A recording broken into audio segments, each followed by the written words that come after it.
Right, for more on Alibaba and its earnings and its future, joining us is Scott Schober, President and CEO of Berkeley Varitronics Systems. Scott, good to have you back. Great to be here, thanks. Scott, let's start off with the earnings, a rise of 45% on revenue. What do you make of today's report?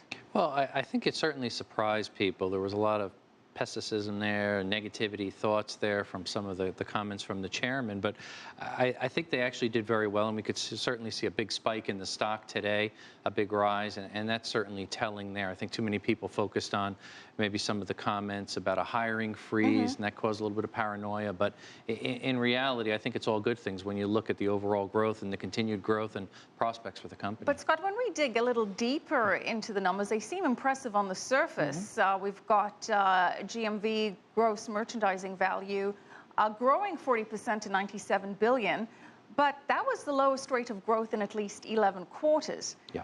Is this a concern? Well, it is and isn't, but when you're talking about something so big, they can't maintain that quarter after quarter after quarter. It's just not realistic after all. You got to look at the sheer size, and some of the mergers and acquisitions that they're doing are very strategic because they're really thinking long term, and what's their play is really focusing on the mobile space.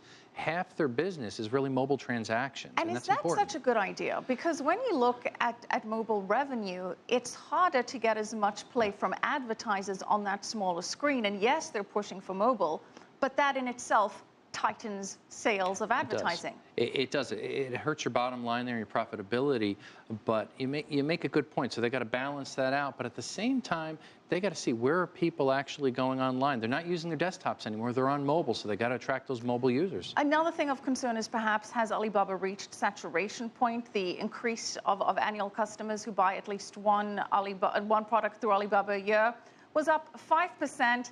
And that's the smallest in 3.5 years. Yeah, that's certainly tightening. So what do they need to do? They look to other areas, maybe other emerging markets. India, huge focus there. The U.S. is not going to be a big focus because they've got the competition with Amazon, which is kind of a different play there. So they got to think strategy. India is a good prospect where they could develop and have a good growth path.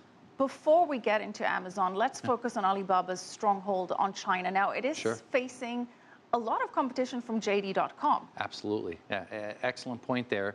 And that's a tough one. JD.com is really more parallel with Amazon because they've got similar expenses. They've got very low profit margins. They've got infrastructure. They've got a lot of employees. So they're more parallel with what Amazon is doing there. And that's a tough one there. So it's still going to be competition. That's going to be eroding away at Alibaba. But Alibaba's much more profitable in a direct comparison there. Now, we spoke about Amazon earlier. Can we even pit Alibaba versus Amazon? In some ways you can, but in reality, does Amazon know the Chinese customer, the Asian customer? I don't think they know them as well as Alibaba by any means. It would take some time to get up there. Plus, what do we know Amazon for? They're great from cloud infrastructure. They can sell books, they can sell videos, they can sell products very, very well. But they have warehouses. They have a lot of employees, 150,000 plus employees. So there's a lot of expense, and it's very, very low margin. So it could be challenging for them to go up against Alibaba. There is a concern, Scott, that Amazon is that Alibaba rather is biting off more than it can chew. It's got stakes in a soccer club, in entertainment companies, in mobile gaming, and it's launched its cloud services in Silicon Valley, pitting it directly against Microsoft, Google, and Amazon. Is it diluting too much of its focus? Is it taking on too much too soon? Absolutely, and I think they're trying to feel where are their sweet spots where they could really succeed, and that's a challenge there. But they got to put a lot of feelers out there and see where they're going to be successful. But they will not be successful in all those areas. They can't compete against the likes of Google and Microsoft and others in that cloud space. I just don't think it's viable. You don't think that Allianz, their cloud service, can compete with Microsoft and Google? Not at this point in time. With time, perhaps they can, but it's extremely hard right here and now because there's so much investment in that infrastructure now.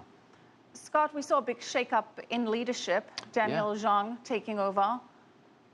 What are the implications of this? Well, I think it was a good move in that standpoint. What are they doing? I forget what they're calling it. I think it's the 1970s, post-1970s. So basically, it's young talent, leadership. They're bringing in, but they're young. And why do they do that? The smart move I have to give them credit for is they understand e-commerce and they understand the mobile space. That's what's important. When people get it, they can take the company to the next level. Not that there's anything wrong with an older generation, but they may not fully appreciate the buying patterns of young buyers, and that's what's really important. Okay, well, very quickly, are you buying the stock at this level?